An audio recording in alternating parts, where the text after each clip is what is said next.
هەڵبژاردننی پەرلەمان لە ڤەنزوێلا کە وڵاتێکی ئەمریکای لاتینە دەستی پێکرد.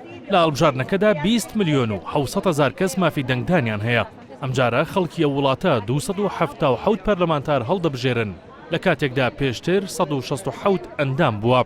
چوارشەمەی ڕابردوو نیکۆلاس مادۆرۆ سەرۆکی ڤەنزوێلا ئامادەی خۆی دربڕی ئەگەر ئۆپۆزیسیۆن هەڵبژاردنەکە بباتەوە دەست لە کار بکێشێتەوە. پێش هەڵبژاردننی پەرلەمان لەو وڵاتە ئیدارەی مادۆرۆ بڕیاریدا 110 چالاک و سەرکردەی ئۆپۆزیسیۆن ئازاد بکات کە 26 کەسیان ئەندامی پەرلەمان بوون.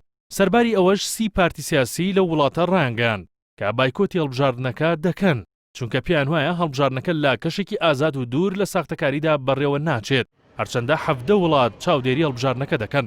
ڤەنزوێلا لە 23 کانونی یەکەمی 2019ەوە ئاڵۆزی لە نێوان ئۆپۆزیسیۆن و دەسەڵاتداران بەخۆیەوە دەبینێت، بەتایبەت کاتێک خوان گایدۆ سەرۆکی پەرلەمان کە لە ئامان کادا سەرۆکی ئۆپۆزیسیۆنی ئەو وڵاتەیە ڕایگەیاند کە بە شێوەیەکی کاتی سەرۆکایەتی وڵات دەگرێتە دەست تا هەڵبژاردن ئەنجام دەدرێت. ئەوەی ناکۆکیەکانی ئەو وڵاتەی قوڵتر کردەوە دانپێدانانی ئەمریکا و کەنەدا و بەشێک لە وڵاتانی ئەوروپا بوو بە خوان گایدۆدا وەک سەرۆکی کاتی ڤەنزوێلا.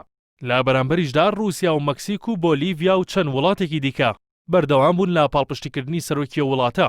هەڵبژاردنە پەرلەمانەکەی ڤەنزوێلا لەلایەن زۆرینەی ئۆپۆزیسیۆنەوە ڕەت کراوەتەوە و زۆرینەی وڵاتانی ڕۆژاواش پێیان وایە ساختەکاری تێدا دەکرێت. مادۆرۆش دەیەوێت بەم هەڵبژاردنە پەرلەمانیش بخاتە ژێر دەسەڵاتی خۆی چونکە تەنها دامەزراوەی ئەو وڵاتەیە کە لە ژێر دەسەڵاتیدا نییە.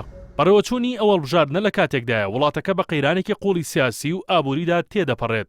قەیرانی دارایی ئەو وڵاتە تەنگی بە هاوڵاتیان هەڵچنیوە، بەتایبەت دوایەوەی ئەمریکا لە ساڵی 2019ەوە سزای ئابووری قورسی بەسەر کەرتی نەوتی وڵاتەکەدا سەپاندووە.